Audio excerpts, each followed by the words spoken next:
এই হচ্ছে নিচের অবস্থা।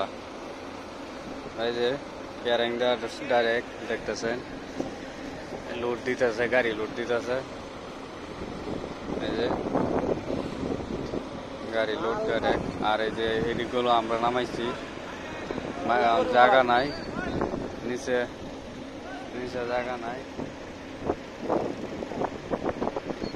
জায়গা নাই, তাই এই যে এই সবগুলো আমরা নামাইছি।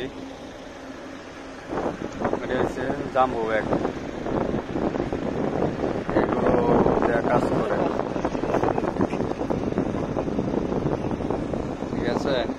এই যে আর জাহাজ অনেক কমে গেছে, কাজও কমে গেছে, কারণ বোট খালি হয়ে যাইতেছে, কাজের পরিস্থিতি কম। সবাইকে ধন্যবাদ।